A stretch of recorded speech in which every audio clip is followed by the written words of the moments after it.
Hello guys, this is Mark Marcelo from Filipino Tech Addict, and this is a video review, short video review sana, ng Asus Zenfone 5. This is one of the most popular phones right now, and actually this is also a most requested review. Kaya lang, siyempre mas nauna kong i-review yung ibang local phones, pero eto na, ayan. At last nakagawa na ako ng review. So, I only have this phone for around wala pang isang linggo, siguro mga 3 to 4 days pa lang. Written review is already on filipinotechaddict.wordpress.com. So I have not fully tested it yet, but syempre nagagamit ko na siya ng 4 days. So meron na akong assessment regarding sa battery, performance, aesthetics, so and camera also. So let's have a quick tour sa specs. So it has a 1.6 GHz dual core Intel Atom processor. Yung processor type is Z2560. It has a hyper-threading technology. So when it comes to demanding tasks, it performs better kahit na dual core siya. So ito yung palaging sinasabi namin na number of cores do not define performance sa isang phone. So anyway, it has 2 GB of RAM, 16 GB of internal storage, expandable via microSD up to 64 GB, 5-inch IPS LCD display, 8 megapixel rear-facing camera with autofocus and BSI LED flash, 2 megapixel front-facing camera. It's over there. Yan. And then, it's dual SIM, dual standby. It has no LTE, pero meron siyang HSPA+, Wi-Fi hotspot, and Bluetooth. It has a 2,100 mAh battery, and it's already running Android 4.4 KitKat with Zen UI. Actually, this phone is already on KitKat. Pero nung una to nilabas, it's still in Android 4.3 Jelly Bean. Mabilis ang Asus no in-update niya to sa KitKat. Well, we're hoping na update din nila to sa Lollipop soon. Sana. And o nga pala, battery is not removable. Sa mga magtatanong kung removable, hindi siya removable, pero removable ang likod niya. Yan. So, hindi siya removable. As you can see, hindi siya removable. Sealed siya. Pero, it's dual SIM, so you can insert your micro SDs here. Yeah, tama. Tapos, another SIM 1 here, SIM 2 here. And it's micro SIM. So, hindi siya pwede regular SIM. It's micro SIM. So, anyway, let's put it back.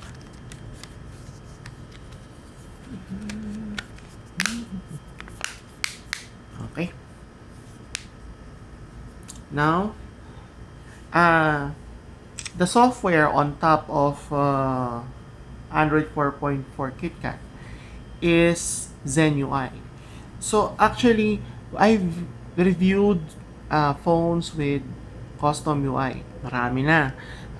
May nakita na akong MIUI, may nakita na akong Flyme, may nakita na akong Flyme for Meizu. Lenovo has its own UI, custom UI. And alam mo, maraming custom UI ang imbis na nakakatulong. Although siya, gumaganda siya, nagkakaroon ng identity yung software, nagkakaroon ng ibang look, ibang experience. Pero it gives a laggy performance. Parang it slows down the phone. Nagji-jitters, may mga hiccups, yan, may mga syempre ikaw bilang isang user, ayaw mo naman ng ganun yung phone mo. Tama? So, ang ang napansin ko sa mga custom UI na maganda ang performance, maganda ang smooth ang performance. Yung nakatest na ako ng HTC, yung Sense 6 actually. It's a good UI. Sony's UI is also good.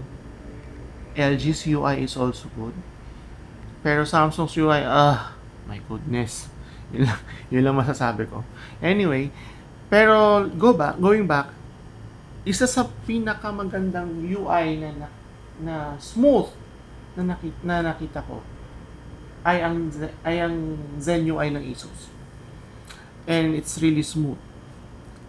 Very fast, very fluid, and simple lang siya.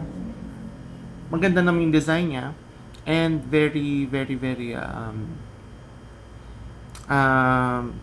intuitive. So, palitan natin ng wallpaper para mas maganda, mas maliwanag. Yeah. Okay. Para mas makita natin yung aura ng phone. So, ayan. So, pardon me, magalaw ang aking camera. Anyway. So, ito yung napansin ko sa kanya sa filipinotechaddict.wordpress.com sa aking review.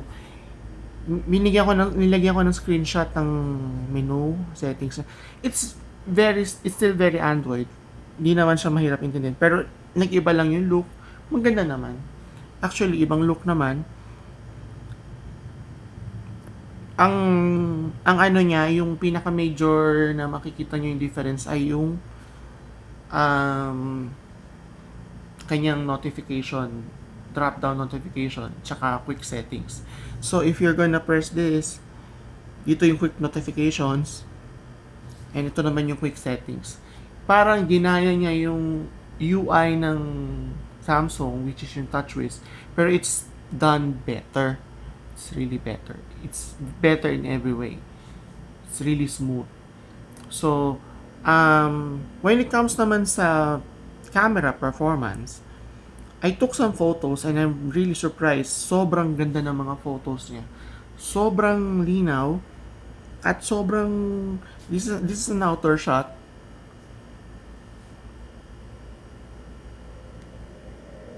So, colors are vibrant, pero kung tatanungin kung cooler or warmer, cooler on the cooler side yung kanyang photos.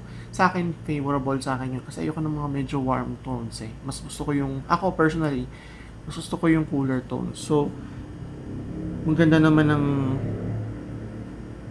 ang ano niya, shot niya. This is an indoor shot. This is a shot in a dark room, as in totally dark room, then with flash. As in, nakita nyo naman, maganda naman yung exposure, hindi overexposed. It gives an good amount of lighting. So, very well done. Yung, so far, hindi ko pa natetest yung front-facing camera, pero I will update you sa Filipino Tech Addict. I will post a selfie shot there. So, just keep on, kasi from time to time, ina-update ko yun. Pero, full review na yun. Yung nandun sa may written review na yun. When it comes naman sa performance, so this is the latest Antutu benchmark that we got, and it has a good score of 23,228. Speed test when it comes to internet, mabilis naman siya, mabilis siyang kumuha ng wifi. Maganda rin ang kanyang data connection, smart and globe. Meron akong screenshot dito na kinunan. Oops. Sorry.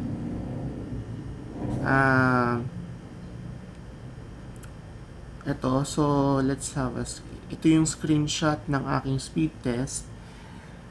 This is using Smart SIM. And it's fairly decent naman. That's under HSPA. So, overall, smooth ang performance niya. So, nga pala. So, gaming na lang. So, when it comes to light games, syempre, it runs well. Tulad ng Candy Crush, Soda. Audio output is not that good. Malakas siya, pero... Oops, sorry. Ayan.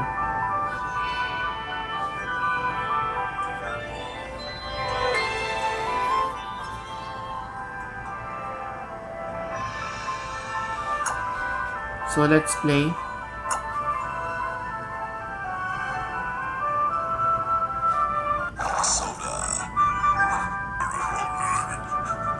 Kasi we've reviewed louder phones with louder speakers. And for this one, it's just average. Pero pag nagre-ring naman, naririnig naman, yun nga lang, hindi kasi lakas ng iba kong phones na na-test.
So, playing Candy Crush is generally okay.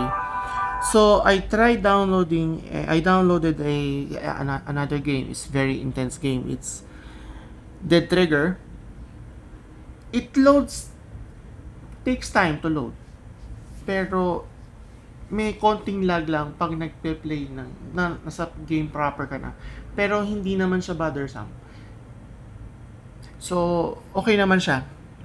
And marami kasi ako narinig about dun sa mga graphics performance na hindi daw compatible sa Intel, ganyan and all. Pero kasi ano ko to itong Dead Trigger, dapat nagra-run siya in any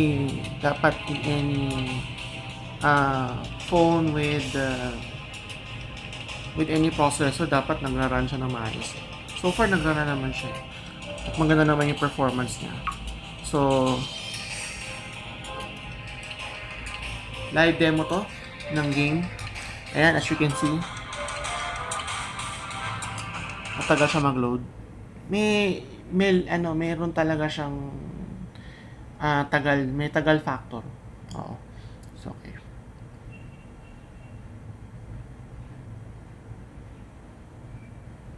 See?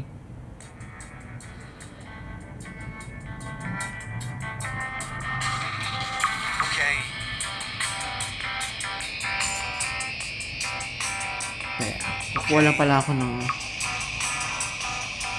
wala akong granade.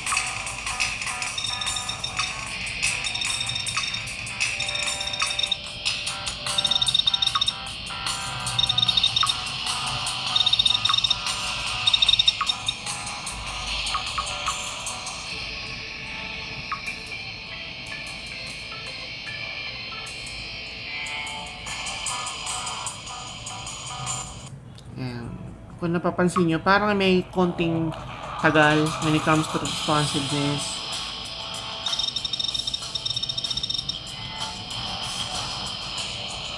You know? So, napansin nyo yung mga animations, yung mga ano meron eh. Pero hindi naman siya ganun ka, ano, it will not bother you that much. That's for me. Pero if it does bother you, I think you should look for another phone. Pero kasi this is a very very intense game. So, pero yung mga light games tulad ng Candy Crush, maganda yung performance niya. Clash of Clans it also works well here. Well, I have not tested Asphalt 8 yet, pero kasi ano na to eh, isang heavy game na ang Dead Trigger eh. Let's roll. Okay, let's play.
So as you can see, may konting ano lang siya,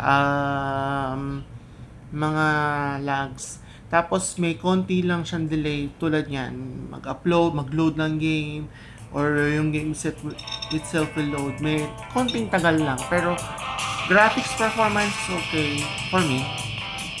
Pero if you're bothered with those mga minor lags, that could be fixed naman. Or you can look for another phone. Pero for me, it's okay. Battery life is also decent. I've got mga 10 to 12 hours on a single charge. And actually, it can go more than that. Tapos, kasi medyo heavy user ako eh. Tulad ito. So, meron pa akong more than kalahati. Kanina ko pa ito nilalaro tong phone. So, I've been playing games kanina pa. So, decent. It's decent, but it's not that extraordinary. Remember, this is only 2,100 mAh battery. So, anyway, it's a good phone. Very solid. I love it.